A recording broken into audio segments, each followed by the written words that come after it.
थोड़ा थोड़ा जाए, ज्यादा हम लोग उसमें टाइम नहीं अपना देंगे।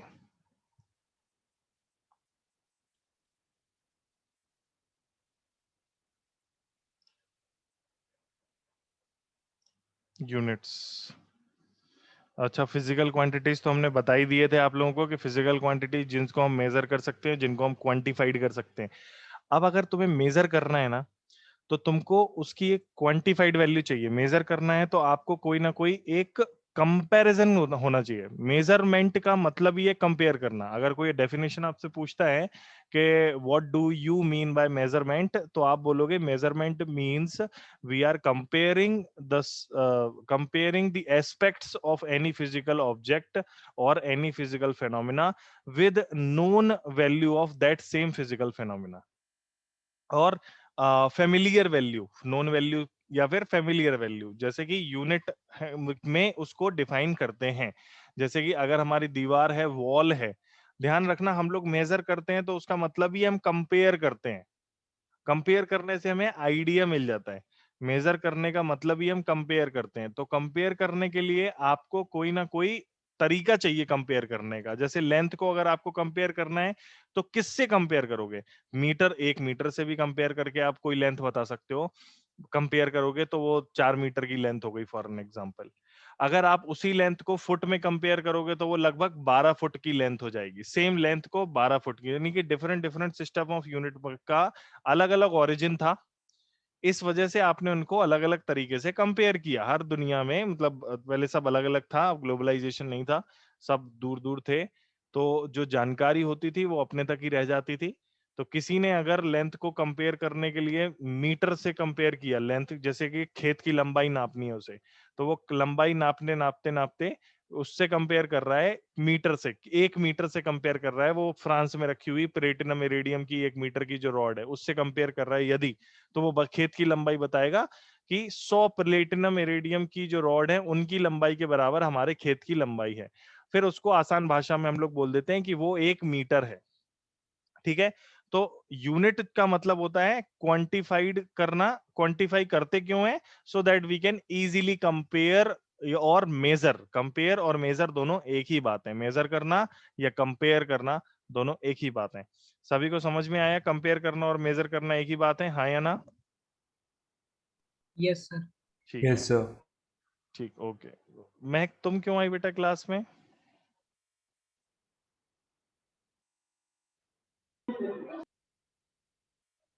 महक बेटा, आपकी क्लास नहीं हुई आज ना?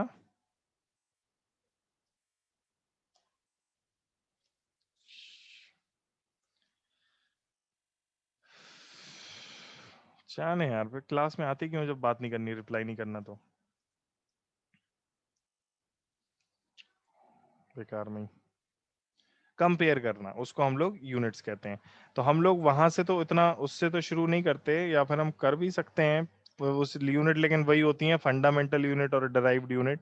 वैसे ही हम बताते हैं।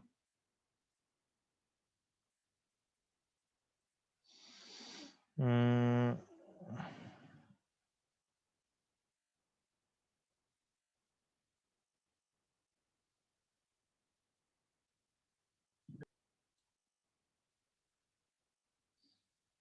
इसमें हम सीधा शुरू करते हैं सिस्टम ऑफ यूनिट्स से। ठीक है, सिस्टम ऑफ यूनिट्स। कितने सिस्टम ऑफ यूनिट है, किसी को पता है क्या?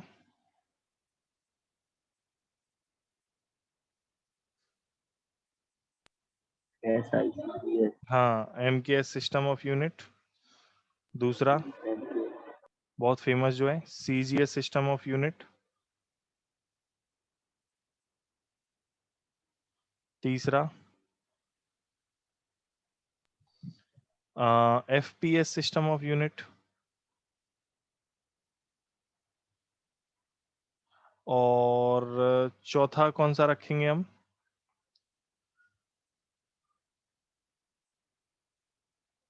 SI system of unit. Full form जानते हैं क्या इनके? एमकेएस का फुल फॉर्म क्या है? Metre kilogram second. Kilogram second CGS का फुल फॉर्म क्या है? Centimetre gram second.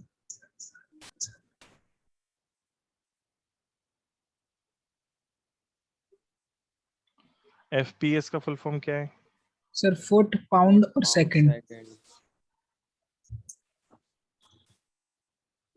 SI का फुल फॉर्म क्या है? इंटरनेशनल हाँ, सिस्टम सर, ऐसे कुछ था। सिस्टम दे इंटरनेशनले, वो फ्रेंच वर्ड है, लेकिन अंग्रेजी में उसको कहते हैं international system of units,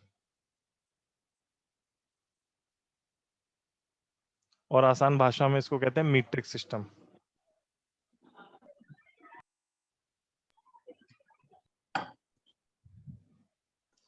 international system of units. तो ये हमारे सिस्टम ऑफ यूनिट्स होते हैं। सीजीएस सिस्टम ऑफ यूनिट को अपन लोग गॉसियन सिस्टम भी कहते हैं, और एनकेएस सिस्टम को हम जॉर्जी सिस्टम भी कहते हैं, GIORGI।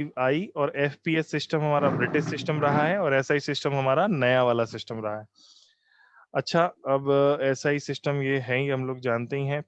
प्रीफिक्सेस और सिंबल, उनके प्रीफिक्सेस और उनके सिंबल, प्रीफिक्स वगैरह समझते हो ना? प्रीफिक्सेस और yes symbol, sir. Kilo, yes hecto, sir. Decameter, deci, centi milli. Yes sir. चलो मैं लिख देता हूँ, जानते तो हो ही, बस मैं लिख देता हूँ यहाँ पर। एसआई प्रीफिक्सेस,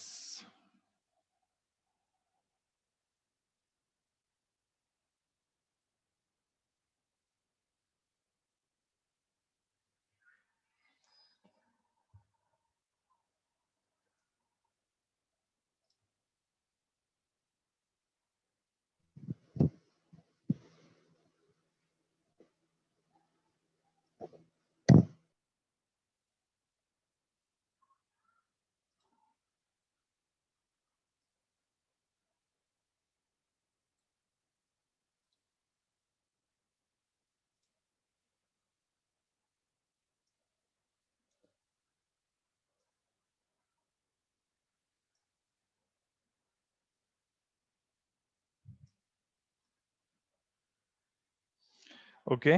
प्रीफिक्सेस और सिंबल आप लोग देख लो यहाँ पर, जैसे कि इसको हम लोग यहाँ पर एक लाइन बना दो। इस लाइन पे पावर 0 होती है। ये लाइन अपनी वो वाली लाइन है जहाँ पर मीटर होता है, लीटर होता है, वॉट होता है, ऐसे कोई भी हो सकता है, ठीक। अगर तुम ऊपर जाते हो, इस टेबल में ऊपर जाते हो, यानी कि तुम उनकी बड़ी यूनिट्स में जा रहे हो, और नीचे आते हो तो यानी कि तुम छोटी यूनिट्स में आ रहे हो। प्रीफिक्स लगाने पर छोटी हो जाती है, और ये ऊपर वाले प्रीफिक्स लगाओगे इससे तो वो बड़ी हो जाती है। तो यहां से लेकर के ये वाले kilo, hecto, deca, meter, deci, centi, milli, आप लोग पुराने वाले हैं ये तो। फिर उसके बाद यहां से मतलब इससे तो 10, यहां पर पावर 1 बढ़ेगी और इसमें पावर 1 घटेगी। Kilo, hecto, deca, meter, deci, centi, milli में ऊपर से नीचे आओगे तो एक एक पावर घटती चली जाती है। अब यदि तुम ऊपर और ऊपर जाओगे, किलो से और ऊपर जाओगे, तो जो प्रीफिक्सेस हैं फिर वो 3 की पावर वाले हैं, मतलब उनमें पावर 3 बढ़ती है सीधी। ऊपर जाओगे तो मेगा हो गया, गीगा हो गया, टेरा हो गया, पेटा हो गया, एक्सा हो गया, ठीक है। हम लोग को ज्यादा से ज्यादा कभी कभार गीगा और टेरा की जरूरत पड़ जाएगी, अदरवाइज नहीं पड़ेगी। टीबी में होती है ना, जो 1 TB 2 TB, तो टेराबाइट होता है वो। फिर नीचे आते हैं तो माइक्रो, नैनो, फेम्टो, एटो, हमें फेम्टो तक की जरूरत पड़ेगी। 10 to the power -15 तक की जरूरत पड़ेगी। यहां पर तुम मिली से नीचे आते हो तो माइक्रो, 10 to the power -3 और घट जाती है, तो -3 से -3 घटाए तो -6 हुआ। फिर और -3 तो नैनो। अच्छा, यहां पर एक एंगस्ट्रॉम भी आता है। एंगस्ट्रॉम कहां पर आएगा बताना जरा, एंगस्ट्रॉम कहां पर आएगा? एंगस्ट्रॉम क्या होता है? एंगस्ट्रॉम, सर ये 9 पिको, पिको के पहले आएगा सर, 10 to the power 10 होती है उसमें। हाँ, -10 होती है। हाँ एंगस्ट्रॉम स्पेसिफिकली लेंथ के लिए होता है। 1 एंगस्ट्रॉम बराबर 10 to the power -10 मीटर। जरूरत की चीज है ये हमारी। वेवलेंथ जो होती है वेव की वो एंगस्ट्रॉम में नापी जाती है, जरूरत की चीज है हमारी। नैनोमीटर में भी नापते? नैनोमीटर में भी नापते हैं, हाँ, नैनोमीटर में भी नापते हैं। अब नापने को तो मीटर में भी हम लिख सकते हैं, कोई ऐसे गुस्सा करने वाला तो है नहीं, लेकिन वो उसमें सर नापी अब जाती है आमतौर एंगस्ट्रॉम पर। नहीं यूज होता। हाँ, एंगस्ट्रॉम मतलब लोग समझते हैं ये है पहले से नापी जा रही है, नाप तो किसी में भी सकते हैं, कोई फर्क नहीं पड़ता, वैल्यू हमारी थोड़ी बदल जाएगी, जो वेवलेंथ है वो तो वही रहेगी, बस जो न्यूमेरिकल वैल्यू है वो बदल जाएगी। न्यूमेरिकल वैल्यू बदलती है तो हमने पहले सीख रखा है कि यूनिट भी बदल जाती है, न्यूमेरिक वैल्यू बदलने में यूनिट बदल जाती है, लेकिन वो नहीं बदल, पानी दे देना, न्यूमेरिक वैल्यू बदल जाती है तो यूनिट बदल जाती है, लेकिन ओवरऑल मेजरमेंट काय को बदलेगा। अब इसमें कुछ और चीजें हम जानकारी कुछ और लिख दें। अच्छा, लेंथ और मास और टाइम की जो डेफिनेशन है हमारी, लेंथ मास और टाइम,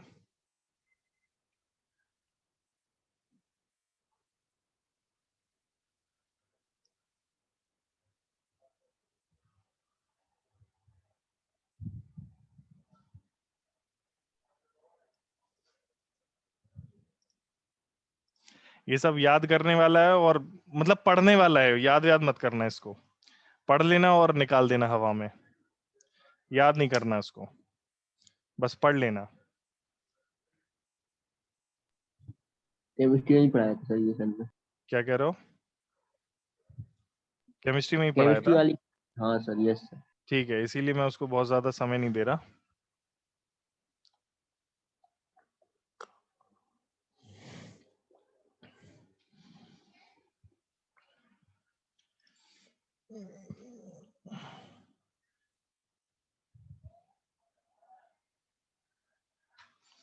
आगे कुछ चीजें मैं बताऊंगा वो केमिस्ट्री में नहीं बताई गई होंगी, ये केमिस्ट्री में पढ़ गया तो अपन को बस एक बार देख लेना है इसको। तो length standard metre defined terms of wavelength of light is called atomic standard of length. ठीक है, वेवलेंथ ऑफ लाइट के टर्म्स में से बताते हैं। कैसे बताते हैं? Metre is a distance containing 1650763.75 wavelength in vacuum of radiation corresponding to orange light emitted by atom of krypton 86।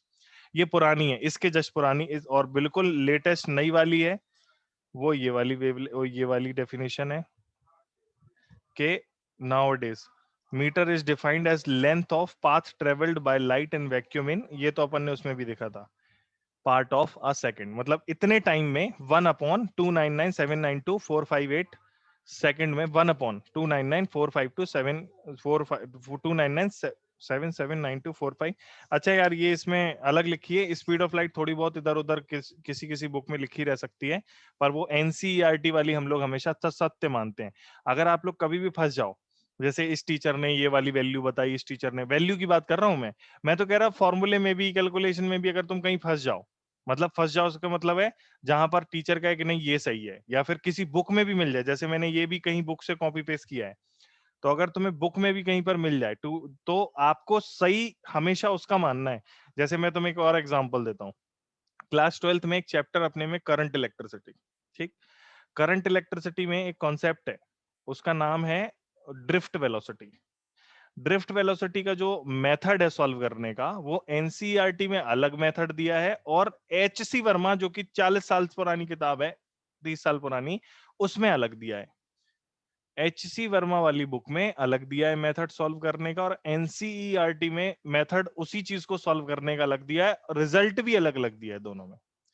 तो जब भी इस तरह की कभी भी सिचुएशन अराइज होती है, प्रॉब्लम अराइज होती है, तो आप लोग हमेशा एनसीईआरटी को ही सही मानते हैं। ध्यान रखना, किसी भी सब्जेक्ट में एनसीईआरटी में क्या होता है, एक तो ऐसी सिचुएशन केवल एक जगह इधर उधर नहीं आती, हजारों जगह तुम्हें देखने को मिलेंगी।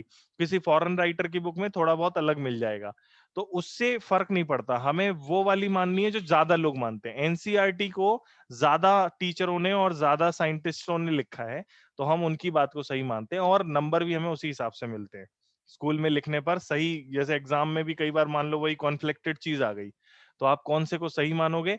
आप एनसीईआरटी वाले को सही मानोगे। तो जो आजकल की जो डेफिनेशन है हमारी लेंथ की, nowadays metre is defined as length of part travelled by light in vacuum in 1/299,792,458। इसमें 7,792,458 लिखा है, 792,458। मैंने कल वो एच सी वर्मा भी देखी आप लोगों ने, लिखा रहने दो, उससे कोई फर्क नहीं पड़ता ज्यादा, इसको तुम्हें याद नहीं करना।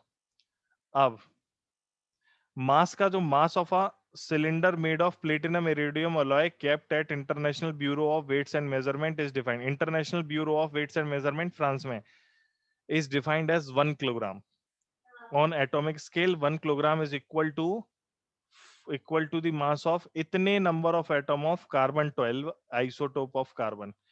किलोग्राम को हम आज भी उसी प्लेटिनम इरेडियम से बने हुए जो वेट रखा है उसी से बराबर नापते हैं, मास को आज भी हम उसी से कंपेयर करते हैं। Time 1 second is defined as the interval of इतने vibration of radiation in caesium 133 atom radiation. मैं फिर कह रहा हूं तुम्हें याद नहीं करना है, केवल तुम्हें पढ़ लेना है एक बार। कोई तुमसे पूछने वाला नहीं है कोई, बस तुम्हें अगर कोई कभी बात आती है लिखी हुई कहीं रहती है तो तुम्हें आइडिया होना चाहिए, हाँ ये मैंने पढ़ा है। तो सीजियम 133 एटम, सीजियम 133 उसका एटॉमिक नंबर है। तो 133 atom, this radiation caesium 133 sorry इसका वो है मास नंबर। तो सीजियम का 133 एटम जो है, आइसोटोप होते हैं ना तो अलग अलग हो सकता है मास नंबर, तो 133 वाले को लेना है हमें। तो उसके इतने वाइब्रेशन में जितना समय लगता है, कितने वाइब्रेशन 9192631770, इतने वाइब्रेशन में जो समय लगता है उसको हम लोग कहते हैं 1 सेकेंड। ठीक, जो समय लगता है वाइब्रेशन में। और मैं तुम्हें बताऊं, समय नापने का तरीका आज भी वाइब्रेशन वाला ही है। मतलब जो टाइम ड्यूरेशन मेजर करते हैं ना, वो वाइब्रेशन ऑसिलेट कराते हैं हम किसी पेंडुलम को और उससे हम टाइम मेजर करते हैं। आपको सवाल भी कराऊंगा मैं अभी, उस पे आएंगे हम लोग जब एरर और मेजरमेंट पे, तो सवाल भी कराऊंगा मैं। अब कुछ प्रैक्टिकल यूनिट्स, जो आपकी कुछ यूनिट्स जो है मैं आपको दिखा रहा हूँ यहाँ पर, जो आपको जरूरी हैं।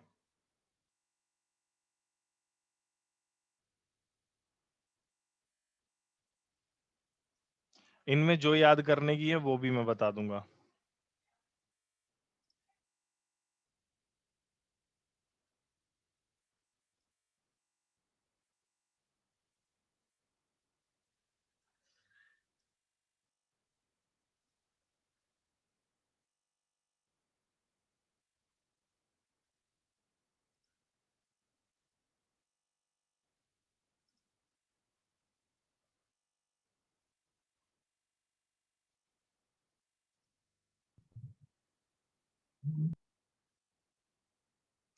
तो लेंथ, मास और टाइम की कुछ प्रैक्टिकल यूनिट्स आप लोगों को यहाँ पर दिखाई गई हैं। हर एक की मैं डेफिनेशन बताऊंगा, आपको हर एक की जरूरत पड़ेगी, सब कुछ सीखना है। Some practical unit. तो लेंथ, लेंथ में फर्मी आपको पता ही है, एक्सरे यूनिट। एक्सरे यूनिट हमारी एक्सरे की वेवलेंथ से कंपेयर करके निकालते हैं, compared by the wavelength of x ray.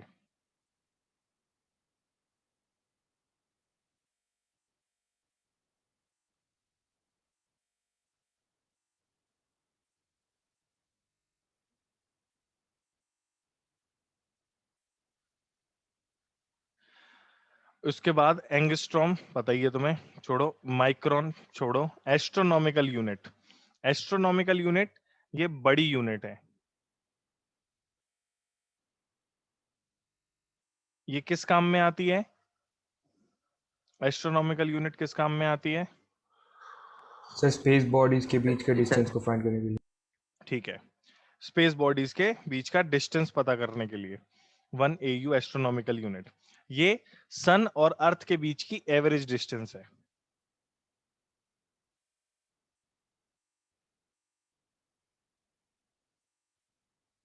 मैंने कहा था ना हम कंपेयर करते हैं,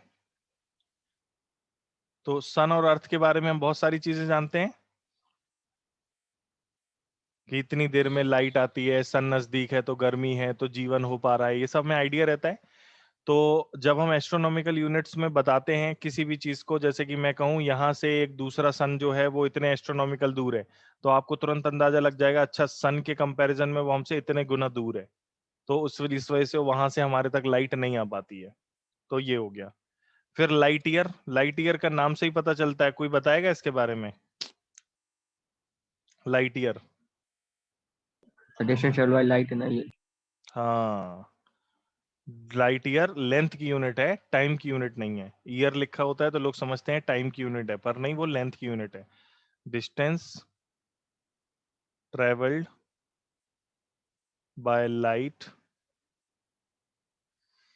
इन a year, distance travelled by light in a year. Parsec भी बड़ी यूनिट होती है हमारी। अब जरा मुझे ये बताओ, distance travelled by light in 1 year. हाँ, तो लाइट ईयर एक, तो स्पीड ऑफ लाइट पता है हमें? Yes sir. हाँ, और क्या एक साल में कितने सेकंड होते हैं पता है हमें? सर अगर पता नहीं है, निकाल सकते हैं कैसे निकाल सकते हैं? सर। 24 इंटू 60 इंटू 60 वो तो एक दिन का हो गया। 24 इंटू 60 इंटू 60, 86,400 आएगा। तो 365 से मल्टीप्लाई कर दो। 365 से मल्टीप्लाई कर देंगे तो एक साल भर में कितने सेकंड होते हैं निकल आएंगे। क्लियर? और सर 1/6 से 1/6 क्यों? वो 6 घंटे, मतलब 6 घंटे और एक्स्ट्रा जोड़ने पड़ेंगे ना। लगभग हम 365 से ही करके, ये वैल्यू 365 करके ही निकालते हैं उसको। 365 इंटू 1/4 करके नहीं निकालते हैं, ठीक है? हाँ 365 से ही निकालते हैं इसको। अब तुमने 365 करके निकाल लिया, 365 इंटू 24 इंटू 60 इंटू 60, ऐसे करके तुमने निकाल लिया टाइम। और स्पीड तुम्हें पता है, डिस्टेंस बराबर हो जाएगा स्पीड इंटू टाइम।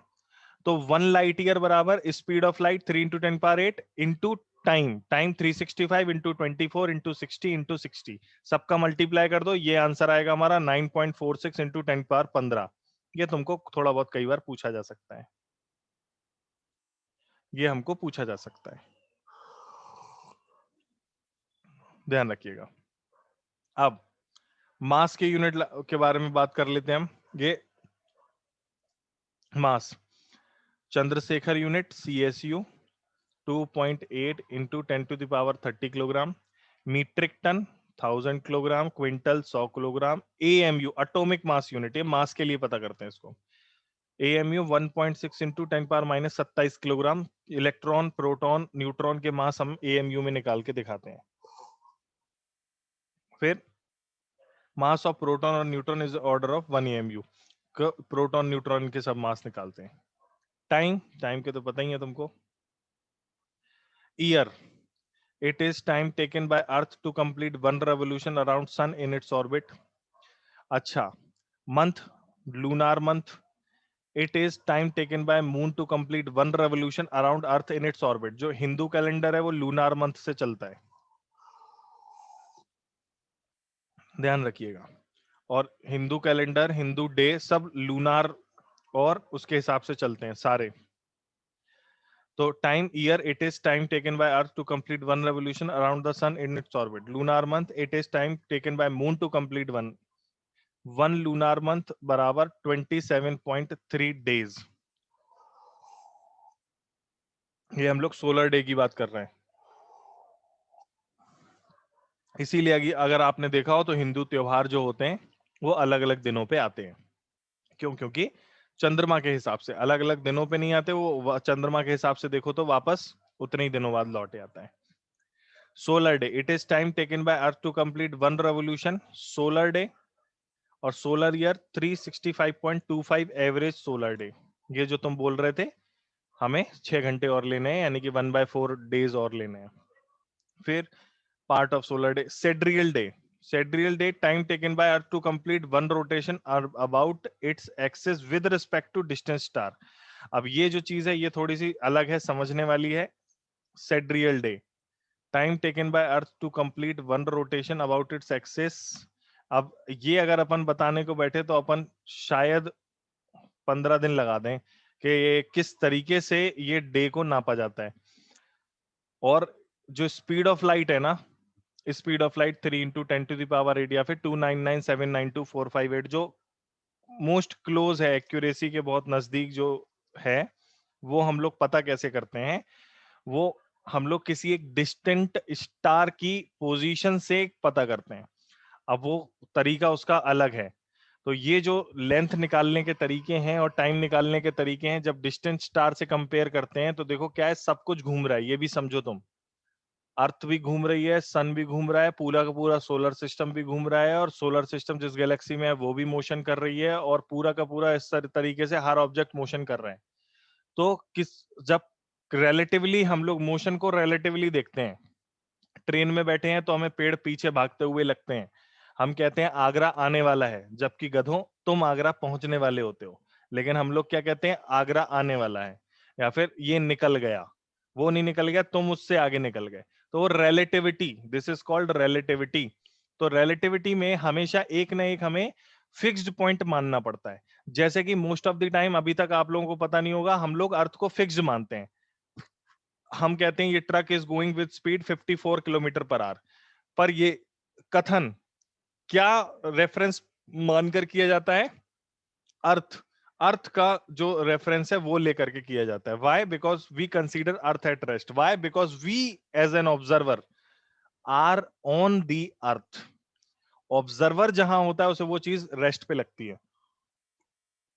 मैं अभी आपसे बोलूं, इमेजिन कि आप लोग चंद्रमा पे हो, तो अब चंद्रमा आपके लिए रेस्ट पे हो जाएगा। अब पृथ्वी को आप घूमते हुए देखोगे चारों तरफ चंद्रमा के, जैसे हम सूरज को चारों तरफ अपने घूमते हुए देखते हैं, सुबह इधर से आया इधर चला गया, हम ये नहीं महसूस कर पाते कि अर्थ सूरज के चारों तरफ चक्कर लगा रही है। आपको मेरी बिल्कुल बातें सर। समझ में आ रही है मैं क्या कह रहा हूं? Yes, sir. बिल्कुल सर। तो इन्होंने Yes, sir. बोला है कि sidereal day it is the time taken by earth to complete one rotation about its axis with respect to distant star. जो सोलर डे है उसमें वो हम लोग कंपेयर करते हैं सूरज से, जबकि सेड्रियल डे में हम कंपेयर करते हैं दूर के एक स्टार से। ठीक है, तो ये वैल्यू अलग आती है। 1 सोलर ईयर बराबर 366.25 सेड्रियल डे, और ये तो अलग है। 1 sidereal day is less than 1 solar day. Sidereal day solar day से कम होता है। क्यों? क्योंकि इसे डिस्टेंट स्टार अर्थ की पोजीशन को देख रहा होता है। Shake, it is an obsolete and practical unit of time. बहुत छोटी और पुरानी यूनिट है। 1 shake is equals to 10⁻⁸ second. पुरानी यूनिट है, we don't use it right now, but इसमें तुम्हें अगर कुछ समझने या याद करने वाली चीजें हैं जो तुम्हें पहले से भी कुछ याद होंगी, तो फर्मी तुम्हें आना चाहिए, एक्सरे की कोई जरूरत नहीं है, एंगस्ट्रॉम तुम्हें आना चाहिए, माइक्रोन तुम्हें आना चाहिए, एस्ट्रोनॉमिकल यूनिट तुम्हें आनी चाहिए, लाइट ईयर तुम्हें आना चाहिए, पारसेक तुम्हें आना चाहिए। मास के लिए सीएसयू नहीं करोगे तो भी चलेगा, मीट्रिक टन, क्विंटल कोई खास इंपॉर्टेंट नहीं है। एटॉमिक मास यूनिट बहुत जरूरी है, तुम्हें आना ही चाहिए। टाइम के लिए अगर बात करें तो लूनार मंथ तुम्हें समझना पड़ेगा क्या होता है, एक बार समझ लो, और मैं फिर तुम्हें शायद ही पूरे 2 साल के लिए कहीं पर इनका उपयोग पड़े, पर एक बार समझ लो, जरूरी है। फिजिक्स पढ़ रहे तो ये सब चीजें जानकारी होनी चाहिए हमें, तभी हम दुनिया का बेहतर व्यू बना सकते हैं। हर चीज एग्जाम के लिए करोगे तो दुखी रहोगे। सोलर डे, ये सब पढ़ने वाली चीजें हैं, पढ़ लेना। टाइम की यूनिट और शेक हमें करने की जरूरत नहीं है। सोलर ईयर और सेड्रियल डे कर सकते हैं, सेड्रियल डे छोड़ दो, नहीं करो इसको, बस ठीक है, बहुत है। ये कुछ यूनिट्स हैं जो तुम्हें याद करनी है। एटॉमिक मास यूनिट तो जरूर तुम्हें याद करनी है। AMU 1.6 into 10⁶ into 10⁻27 kilogram. अच्छा, प्रोटॉन का ये लगभग almost equal to mass of proton है, पता है ये वाली बात? और which is almost equal to mass of neutron है, पता है ये वाली बात? ये जो वैल्यू आपको लिखी हुई है ये ऑलमोस्ट इक्वल है, प्रोटॉन के और न्यूट्रॉन के मास के ऑलमोस्ट इक्वल है। समझ गए क्या? Yes, sir. ठीक है, ये एटॉमिक मास यूनिट से हम इसी तरह के छोटे छोटे मासेस पता करते हैं, ध्यान रखिएगा। ओके, तो ये हमारे इस तरीके से यूनिट वाला पार्ट जो है कर लिया। यूनिट में एक और बहुत ही फेमस सा तुम्हें क्वेश्चन आएगा कि what are the qualities of a good unit system. किसी भी यूनिट के सिस्टम में उसका क्वालिटीज क्या है, तो वो मैंने आपको बता ही दिया था। इजीली अवेलेबल हो, वेरी ना कर रहा हो, बस उसको रखना, महंगा ना हो। इजीली अवेलेबल में वही आ जाता है, अवेलेबल हो और महंगा, अवेलेबल हो और वेरी ना करे, बस और कुछ नहीं है। अवेलेबल हो और वेरी ना करे। अच्छा, सिग्निफिकेंट फिगर पढ़ चुके ना आप लोग, मुझे बताने की तो जरूरत नहीं है। बोलो। No sir. No sir. किसी को ठीक है, वो पढ़ चुके हैं, उसको छोड़ दो, अब आगे बढ़ जाते हैं हम। तो इस तरीके से हमारा ये वाला चैप्टर हो गया खत्म। अभी मैं आपको यूनिट्स और डायमेंशंस के कई सारे न्यूमेरिकल और दूंगा, कई सारी मतलब वो और दूंगा। अभी अब ये खत्म हो गया हमारा, तो अभी अगर हम नया शुरू करेंगे तो कुछ खास मजा सा मुझे नहीं आएगा। तो आज की क्लास हम लोग यहीं खत्म करते हैं। अगर हाँ अभी आपको कोई क्वेश्चन पूछना हो तो पूछ सकते हो, ये तो मैं भूल ही गया। पूछो भाई क्वेश्चन, कोई क्वेश्चन पूछ रहा था ना? क्या मैं दे दूं क्वेश्चन? सर एग्जांपल्स में से सर फर्स्ट क्वेश्चन का सर बी वाला पार्ट सर थोड़ा समझ में नहीं आया सर, वो चलो सरफेस टेंशन वाला। मुझे ओपन करने दो।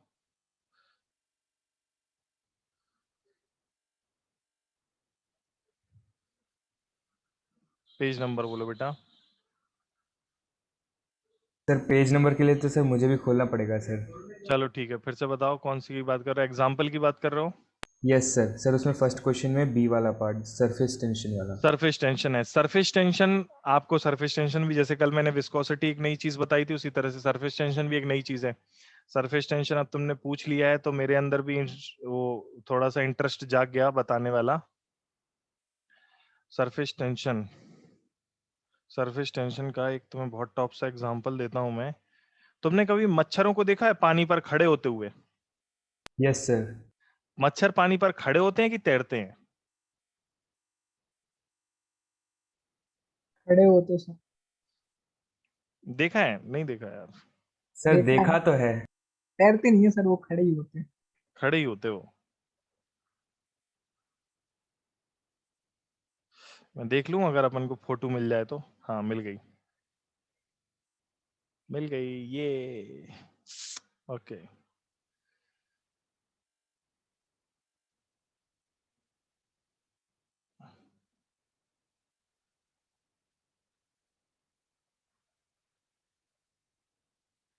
ओके, ये वाला example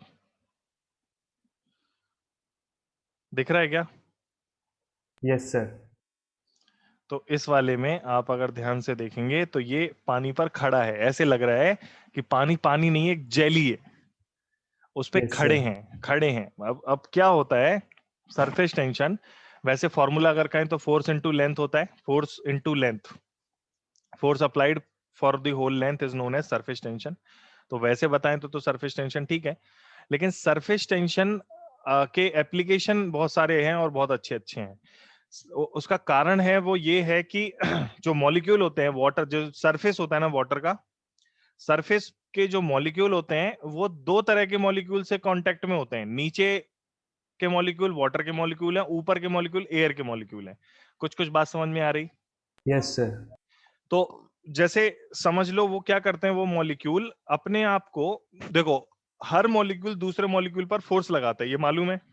yes sir. Intermolecular force के नाम से जानते हैं, ठीक? हर Yes, sir. मॉलिक्यूल अपने बाजू वाले मॉलिक्यूल पे फोर्स लगाता है, इसको इंटरमॉलिक्यूलर फोर्स के नाम से जानते हैं। तो इंटरमॉलिक्यूलर फोर्स जो होता है हमारा, वो एक ऐसे तरीके, इंटरमॉलिक्यूलर फोर्स जो होता है वो अब सरफेस पर नीचे है वाटर के मॉलिक्यूल, ऊपर है एयर के मॉलिक्यूल। तो जो सरफेस पर वाटर के मॉलिक्यूल होंगे उनको नीचे अलग फोर्स से खींचा जा रहा होगा, ऊपर अलग फोर्स से खींचा जा रहा होगा। इस वजह से उसमें आ जाता है फोर्स का डिफरेंस। इस वजह से वो एक परत बना लेते हैं, एक लेयर बना लेते हैं। समझे कुछ कुछ? एक नो लेयर सर। बना लेते हैं, नहीं समझे? ये एक एग्जाम्पल है। जैसे इसमें आपको क्या दिख रहा है कि पानी की बूंदें हैं सरफेस पर, किसी सरफेस पर पानी की बूंदें पड़ी हुई हैं। देख रहा है? समझ में आ रहा है कुछ कुछ? Yes sir. Yes sir. अच्छा, आप देखना, ध्यान से देखना। आप हल्के से 2 3 4 ड्रॉप डालना टेबल पर, ठीक?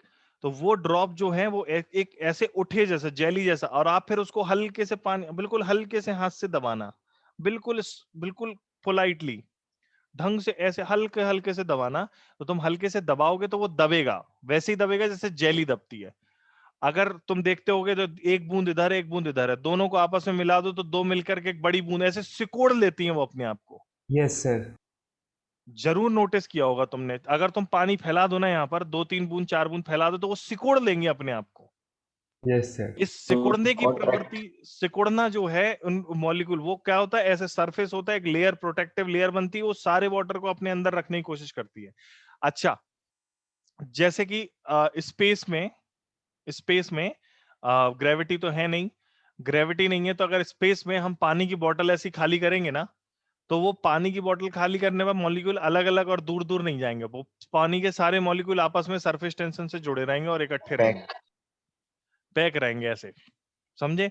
तुम ऐसे पानी को उसमें से, उसी बड़े से, जैसे तुमने पानी की बोतल ऐसे तुमने खाली करो, उसमें निकाल दो पानी, ऐसे ऐसे दबा के तुमने निकाल दी, पानी निकल गया। अब तुम उसको पानी को ऐसे उठा करके ऐसे खा सकते हो, पानी के बूंदों, बड़ी बड़ी जो ड्रॉप बन जाए, खा। वाई? बिकॉज वो इकट्ठे क्यों हैं? क्योंकि वो मॉलिक्यूल आपस में चिपके हुए हैं। Why? Due to surface tension. ऊपर वैक्यूम है तो वहां पर कोई फोर्स लग नहीं रहा, नीचे मॉलिक्यूल्स हैं वाटर के, तो वो फोर्स लगा रहे हैं, उनको अट्रैक्ट कर रहे हैं एक दूसरे को, तो वो एक प्रोटेक्टिव लेयर चारों तरफ बना लेती है। तो वो फेनोमेना जिसकी वजह से वो लेयर बन जाती है ऊपर, दूध में मलाई जैसे आ जाती है, वैसे ही एक पानी के ऊपर ऑटोमेटिक आ जाता है, उसको हम लोग कहते हैं सरफेस टेंशन। अलग अलग मटेरियल अलग अलग प्रकार से बिहेव करता है, यानी कि हर मटेरियल का अपना अपना अलग अलग सरफेस टेंशन होता है। एक तरह की छिपकली होती है जो पानी पर दौड़ लगाती है, दैट इज बिकॉज वो तो हल्की होती है, और दूसरा ये है कि वो उसमें पंजे बड़े बड़े होते हैं और वो उस पर दौड़ती है, एक्चुअली में दौड़ती है पानी पर, सरफेस टेंशन, सरफेस के ऊपर दौड़ सकती है। समझ गए? Yes sir. चलो ठीक है, फिर क्लास हम लोग अभी के लिए खत्म करते हैं। Thank you sir. ओके बच्चों, thank bye you sir. Bye बेटा, थैंक यू सर। वेलकम बेटा। सर हाँ बेटा, अभी कौन कौन से टॉपिक कंप्लीट कर दिया? यही केवल डायमेंशनल एनालिसिस हुआ है, यूनिट तो मैंने थोड़ा ही सा बताया है, डायमेंशनल एनालिसिस और यूनिट हो गया। अब एरर्स पढ़ाऊंगा मैं अगला। Okay sir. डायमेंशन एनालिसिस बढ़िया चैप्टर था, अच्छा चैप्टर था। Yes sir. ठीक है, चलो bye. Bye sir, thank you. Hello sir. हाँ बेटा, सर मैं थोड़ा लेट में ज्वाइन किया हूँ सर, बहुत सारे बारिश हो रही थी सर, अभी तक क्या पढ़ाया गया थोड़ा बता देंगे ना? कब ज्वाइन किया तुमने? अभी तक तो, आज तो मैंने सर क्लास भी बंद कर दी। आज मैंने केवल यूनिट यूनिट बताया, और जो ऐसी चीजें बताई जो शायद तुम्हें आती ओके नहीं सर। पहले से। जैसे कि मैंने क्या बताया, मैंने यहाँ से शुरू किया, system of units. System of unit जानते हो क्या होता है? Different different system of unit होते हैं, MKS unit, CGS unit, FPS unit, SI unit. Yes sir. अच्छा, तो अलग अलग यूनिट में लेंथ को, मास को और टाइम को अलग अलग लिखते हैं। फिर मैंने एसआई प्रीफिक्सेस बताए, यही जो किलो, हेक्टो, डेकामीटर, डेसी, सेंटीमिली आते होंगे, ज्यादा टाइम नहीं दिया मैंने इनमें। फिर उसके बाद कुछ यूनिट्स बताई, स्टैंडर्ड, लेंथ, मास और टाइम की डेफिनेशन है ये, standards of length, mass and time. तो लेंथ की डेफिनेशन, मास की डेफिनेशन और टाइम की डेफिनेशन। फिर कुछ लेंथ की, मास की और टाइम की प्रैक्टिकल यूनिट्स बताई, जैसे कि लेंथ की practical unit fermi, X-ray unit, angstrom, micron, astronomical unit, light year, parsec, ये सारी लेंथ की यूनिट है प्रैक्टिकल। ये आज जो भी बताया मैंने सारा का सारा याद करने वाला है, पढ़ने वाला है, याद भी मत करना इसको, केवल पढ़ लेना एक दो बार, बस खत्म। ये याद भी नहीं करना अपने को, बस एक बार पढ़ना है, ठीक है? सोमनाथ बेटा, सर इसका पीडीएफ पूरा ग्रुप में